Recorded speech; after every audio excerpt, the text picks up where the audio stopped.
Hey there everybody, EnnuiGoblin here, once again bringing to you the latest developments in mobile gamings. I'm really excited to be bringing this presentation as we are going to be taking a look at the Arcane Quest 3 alpha release gameplay.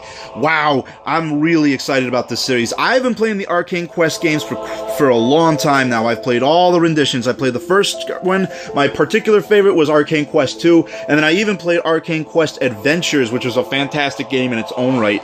For those of you who are not familiar with the Arcane Quest series, this is a pen and paper dungeon crawler in the style of old school Dungeons and Dragons. There's a lot of dice rolling mechanics involved in the combat.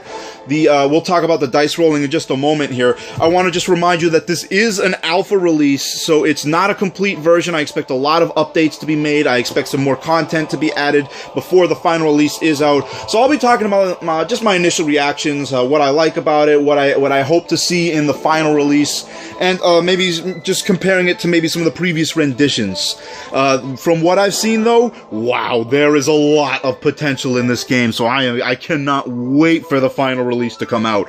The game itself, for anyone who has not played, the combat mechanics will be run on certain levels of dice, as there are no instructions in-game yet for the alpha, because I would imagine because they expect only veterans to play the alpha. I'll just put the sheet up here on the board so you can take a look at how the dice work. The dice are going to be separated into attacking and defensive dice, and there are also two special dices for different types of spells. The way the dice works, all the different attacking and defense dice are on different tiers. It goes from yellow to green to red, and then purple is the highest tier. When you roll your dice, you will roll an attacking dice and you roll a defensive dice. The swords will be deducted away from the shields of the same tier or a higher tier, and then the resulting difference, if there are more swords than there are shields, the difference between the swords and shields will be the amount of damage dealt to the character. You also have to make sure you add modifiers from your equipment as well. So we'll watch the dice mechanics a little bit more as the game continues. I just want to take a look at some of the content here. We haven't gotten a chance to see the marketplace yet. That's just fine. I'm sure there'll be a marketplace later. Looking into some of the settings, I see music and sound effects, gameplay settings. You can increase or decrease the amount of time for the characters to move. You can increase or decrease the amount of time for your dice to roll. I prefer to have long dice rolls because I enjoy watching the dice rolls. I feel it's part of the game. We'll talk about that more later. There's also an opportunity. You also have some graphics abilities. You can change it up to, you can go to low quality if you have a lower performing phone, or you can bring it up to a 4x anti-aliasing if you want to have smoother, more effective graphics if you're working on a higher tier phone, a higher series phone. So let's take a look at the gameplay itself. I already have.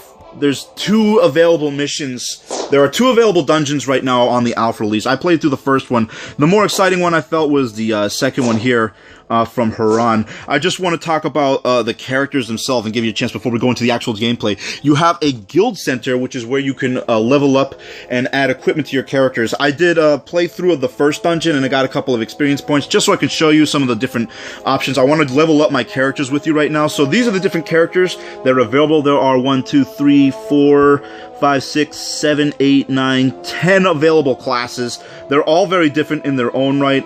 I picked the most basic classes for this particular playthrough, and then if you want to go check out some of the other classes, let me move my graphic here so you can see them a little better. If you want to be able to watch some of the other, try some of the other classes, be sure to, you can either sign up to try the alpha or wait for the final release. There's a lot of content, far more than I can cover right now. I chose to have my party consist of a barbarian, the wizard, the dwarf, who sort of acts as the main tank, and then finally the thief, who is my skills, who has the most skills and his ability. He's basically a versatile hero. So let's talk about leveling up. You have these characteristics, the simple characteristics: strength, dexterity, intelligence, constitution, just the classics here. Obviously for my barbarian, I'm going to want to increase his strength. I want to make sure his attacks, he's basically going to be the main damage giver, and then I'll have my dwarf as my finisher. You also have equipment slots. It looks like I picked up some equipment from from a previous dungeon run-throughs, getting a Vengeful Blade broken, so the barbarian can get, and then you'll see that there are the different lights. So this weapon itself is going to present a yellow damage and a red damage dice, so that's actually pretty good. It's definitely better than what I have. One complaint I have, I wouldn't say a complaint, but one thing I hope to see in the final version is there are no displays for the natural dice rolls your character rolls without an additional weapon. And it'd be nice to be able to see that in the final release so I can compare it with equipment, whether or not I want to add equipment or detract equipment. For now, though, I'm comfortable with equipping him with this. So let's equip him with this. I want to give this magic ring to my wizard. It increases his magic points by 4. It's going to allow me to send out more spells. And I don't think I have any more available equipment that I want to put on to these characters just yet. I can buy some more equipment from the blacksmith as well, which is exactly what I want to do after I'm finished leveling up my characters. So I also have skills for each character that you can add. The barbarian are mostly damage dealing skills. There's power hit, which allows you to do a damage directly to an enemy without having to consider his defensive rolls. There are a couple of other skills here. In lieu of going over each and every single spell, I'll let you guys... I'd rather get to the gameplay right now, so we can take a closer look at the skills. Maybe in another video I'll go through some more of the mechanics around the possibilities for skill building. But let's move on. I want to try power hit for this character because I really need him to be the character that does the most damage right away. Also, for the wizard, clearly you want to get his intelligence up. I actually want to bring up his constitution a level because I'm concerned about the wizard. He doesn't have very much defense, and if he gets a poor hit, I'd like him to have a little bit more health to be able to soak up maybe a point or two of more damage. His skills are very important for the wizard. His main spell is going to be the fireball, which is a damage dealer. And then there are a couple of other skills here. There's incinerate, which is going to allow me to burn the enemy over time. So I could do a damage over time, essentially, or I could do a spell that gives me more gold, or I could do a spell that increases my magic points. I want to do the damage over time, but I don't have hero level 3 yet, so I can't do that. So I guess I'll go with... Mystic Training. I want to be able, in case... Mystic Training will be very valuable as it's going to add more magic points to my wizard, so when I run out of magic points, I'll be able to generate more right away. Now, for my dwarf character, I definitely want to build up his constitution, as he's going to be mostly my shield character, and I do want to give him a point of strength so that he can do a little bit more damage. I also already have iron shields with him, where powerful shields to protect the dwarf, increasing his defense. The shield basically ups his defensive rolls significantly, and I get that for, I believe it's until there are no more visible units. I can also, the dwarf is very useful in disarming traps. However, I'd rather him be able to do the power swing and deal damage directly to the characters, as it is going to allow him to do more powerful swings when necessary. So I'll learn that character. Now, the last character I want to take a look at is my thief. And the thief has a backstab skill, which allows him, as long as there's an open space behind an enemy unit, I can send him, I think it's a range of 5 squares behind and do a pretty devastating attack. However, I want to have another damage output option for him. And what I really like is this poison attack, which it's going to be able, it's another ranged attack, and it's going to be very valuable for the thief to be able to do damage from a range other than just a backstab, which costs a lot of magic points. Alright, it looks like my characters... Oh, and I want to make sure I got his... I want to definitely increase his dexterity, as that's going to allow him to be more accurate with his critical strikes. It looks like I've got all my heroes leveled up the way I want them. I do want to take some time and show you guys the equipment. The equipment's a huge part of this game. There is a lot of loot to purchase and buy. I found that this game so far, the loot and gold distribution seems to be about on par with Arcane Quest 2. I'm sure there'll be options for you to purchase gold if you don't want to have to do grinding. However, I found grinding to be a fun part of the game. A couple of different equipments that I want to get. I need to get my dwarf a better axe, so I want to purchase this. I think this damage axe is going to be really great, and then that extra special roll will increase the dice result by 1. I like that. So I'm going to get that for my dwarf. Let's confirm it. And I still have some more gold here. Let's get something for my mage. Bloodlord's Wands. Special effect. The hero restores 1 magic point. Ooh, that might be very, very valuable. And it's got an attack range. Infused Staff. Which one does more damage? I guess this one by far is more valuable. Because this can restore 2 magic points. This will be really valuable. I'm constantly finding that the wizards in this series, managing their magic points, a really, really important part of being mindful of how you run your team. And then is there any armor that I want to get for my characters as well? I think I'd like to spend the rest of my reserve cash on a shield for my dwarf. As the dwarf, what I like to do with the dwarf, we'll see later how I use him. I like to put him in front of the door so that so that all the aggro goes onto him from the other units, and then I come out swinging. So let's get this, and let's make sure we equip all my new items here, and then we'll get started with the dungeon. So I bought a new sword I bought some equipment for my dwarf. I want to get him in this axe here. Let's equip that. And I'm going to equip this in shield, and now he's got quite a bit of diamond armor. I've also put up this leather armor as well. So he's got some pretty heavy defensive rolls. And was there another item? Yeah, I bought this infused staff. This is going to be really useful because I did not have a main weapon for my wizard yet, and now he has an alternative attack other than just the fireball, and this attack is going to do a little bit more damage. Excellent.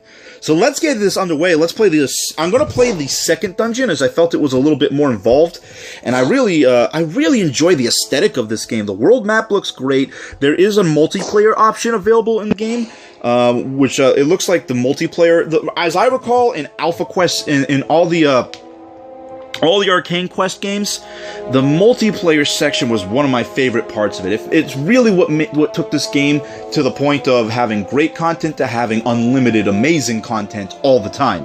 So it doesn't look like there's enough players right now on the alpha to be doing anything with the multiplayer, although the fact that they're already building up the skeleton for it is very, very promising. So let's get started here and go on into the second dungeon. Alpha Mission 2, the second dungeon. Alright.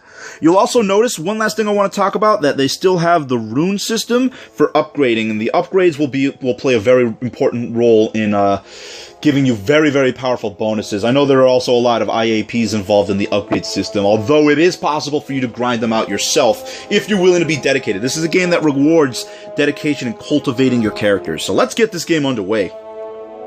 I'll pick all of my main characters again. Remember, it looks like one other thing I hope to get changed in the main game, it looks like whatever order you pick from the selection menu is the order your party will have initiative on the field.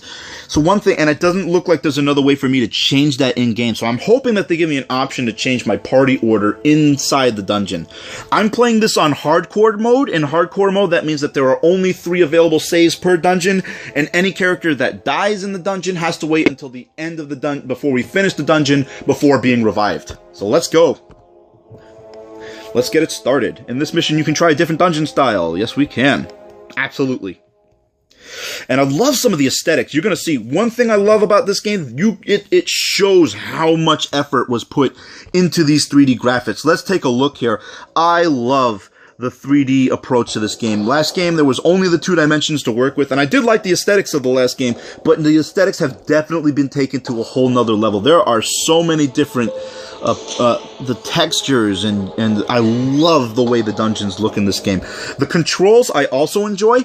There's a pinch, you do a pinch and retract in order to get to do a pitch on which way you want the angle, and then you can do a twisting motion to go and turn the 360 spin on the camera. But one thing that I don't see here that I really think this game is going to desperately need for the final release is a zoom option. However, I'm going to chalk that up to the fact this is the alpha, but I feel like a zoom option would be the last piece of the puzzle to really make the motion control of this game really function well.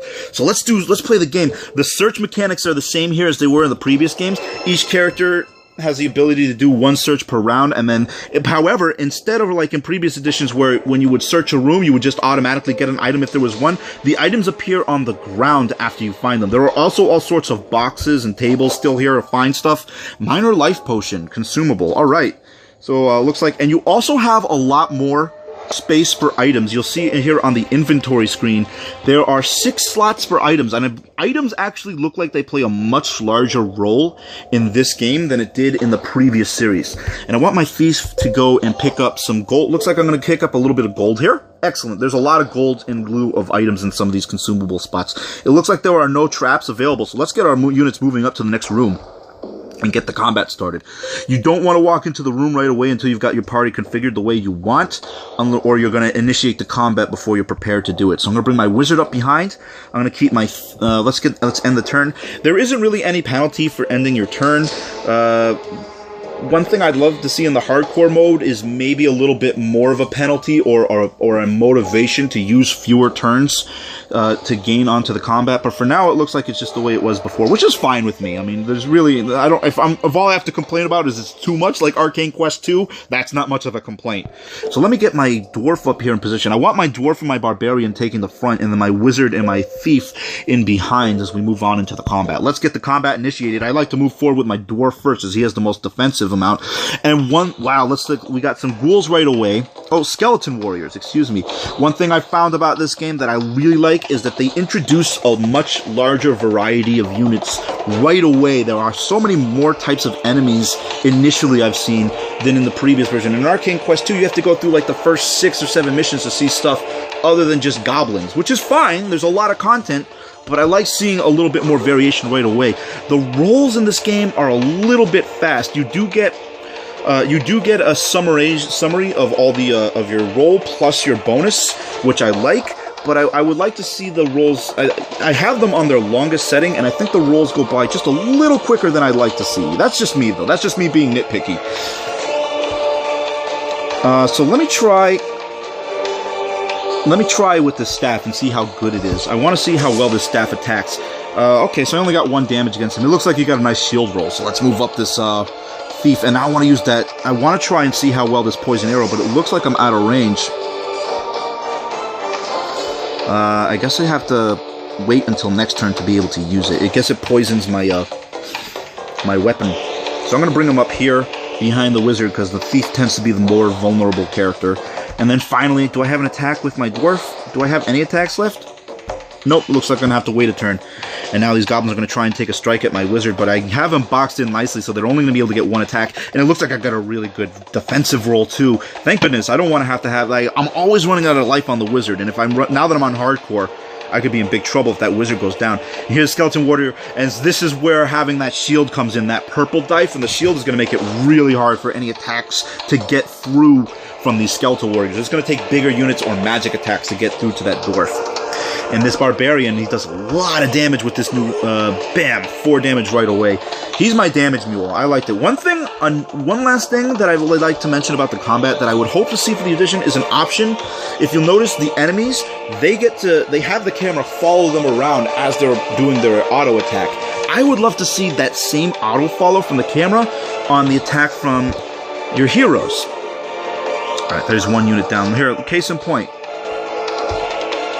I would love to see like a camera follow my unit as he does that jump around screen. And if I move him back and I move him, like if I decide I want to, I don't know, if there was an option to do that, I would really like to see it. That's just me being silly though. I mean, I'm just spitballing ideas and stuff I'd like to see. But I've always been that way. I've always been a picky Nelly. So far, this combat, like you see this follow around, I would love to see the same follow around with your heroes. I think it would really help you keep track of the action a little bit better. There are parts of the dungeon where the walls tend to get in the way a little bit, and having an auto fall on your camera would get rid of some of that awkwardness. However, from what I've seen, this gameplay, mechanically, identical to Arcane Quest 2, which is what I really was hoping to see in this game. I was really worried that they changed the mechanics too much, and it looks like they've done a fantastic job of staying true to what made this game great in the first place. So now that I've finished up this room, I'm going to bring my barbarian up here, and I want to get some items for my wizard, and I'd like to get an item for my dwarf. Although I can't change them around, I like to try and arrange and distribute the item so that one character isn't accidentally filling up his pack sack. Uh-oh, I got hit with a trap. Darn! That stinks. I thought I'd get initiative on that. Traps take away a health, and they also take away all movement and skill options. So that's no big deal. It's just a single point. He's got a lot of defense. So if I was gonna get hit with a trap on any of my units, I'm glad it happened to the dwarf actually. Oh, and there is an item here. Okay, what is this? It looks like a health potion. Yeah, That's going to come in handy big time later. So if I want to distribute the unit, if I can either stand next to a unit and hand it to him, or I can drop the item now, which is something I didn't see previously that I love. I love the ability to drop items as well and then have other units pick them up. It's much better than having to move up right directly to them. So let's get this. Let's get the rest of this turn moved up. I want to bring my dwarf out here. Oh no, dwarf. Thanks. One more time. Dwarf has pretty low movement, so I'd like to get him right up into the spot I want him to be. And let's get this thief right up here too. And that's a really nice attacking block. And now let's move on into the next room. We got some ghouls here, it looks like. Excellent. Alright, there looks like I got initiative on them. We're all facing backwards. That's actually going to work out great for me. It's a little odd that they're facing backwards since the door is in front of them, but I guess I can work with that. I'm going to charge up his defense here and have him kind of block the box. And then I'll bring in this barbarian. See if I can take one of them out right now. If I can take one out right away, it'll thin the herd a little bit. There we go. That's a great roll. And this wizard, I think this wizard he can stand right behind my my dwarf and be pretty well protected. Do I get a fireball? Yeah, the fireball has bigger range than the wand, so I don't want to move up another unit or another space. So it looks like that. I'm comfortable with that. And then, can he reach? No, I got to move up another one. Can he reach now? Bingo. And then there's the finisher. Down goes. And now there's only one ghoul. He'll probably get a strike against my thief, but there's the end of the level, so I'm actually pretty comfortable with it. And there's the track, and boom! Great defensive roll. I usually don't get good defensive roll with my thief. And now I'm going to finish off this guy right here. Oh, cool. That's good. That means I get more experience points. And who needs a little bit more experience? I think the wizard hasn't gotten a kill yet, and I would like to boost his experience. So let's finish this guy off now. Oh man. Okay. Well, let me get my thief get a kill then. How about that? Another defense. Holy crap! This is crazy. And now I actually can't even attack him. He's gonna get another free attack. Woof. It looks like I got a guard against it, but that is a lucky ghoul. You are one lucky little chunk of meat there. Alright, I gotcha, you punk. Freaking ghouls. Give me headaches over here. That's pretty much it. Over here is the end of the level, and I can move on into the dungeon level too, but I just wanted to give you guys a view of how this game is going to look and how it's going to play out. I'm so excited for the final release of this game. I can't wait to see what they're going to add and how the community. I think the big thing is how active the community is going to be on the multiplayer, because if the previous couple of games were any indication, we are going to see one amazing community-oriented project. That's what I love about the Arcane Quest series. The developers do a great job of jam-packing it with content, and I think the genius of this game is your ability to create any kind of dungeon and scenario that you want. You can add stories to it. There's so much to see and do here. The texture packages are fantastic. This game looks amazing. And that's the other thing. That's the thing that I think that's going to take this game and make it the best game that Next Game Studios has ever done. Is the fact that when you add the ability for players to create their own dungeons, and you give them such a wide variety of texture packages. Before, there was a lot of variation as it is, but with this level of options, wow, there is going to be an endless sea of content coming this game's way. Check this game out. You can go over and request a chance to play the alpha yourself if you want to learn more. Keep your eye out for the release, and guys, continue doing what you're doing, because I can't wait to see the rest of this game. Until next time, this is EnnuiGoblin signing off. Hey guys, thanks for watching my video. I really hope you enjoyed this preview. If you want to watch some of my other videos, take a look at my coverage of the ongoing Risky Business 2v2 Unowar tournament, and definitely look for me to be releasing the final series to that tournament this Sunday. Or, if you want to watch me play another awesome mobile RPG, take a look at my permadeath run attempt for Tales of Illyria Destinies. It's kind of a cross between Lord of the Rings and the Oregon Trail.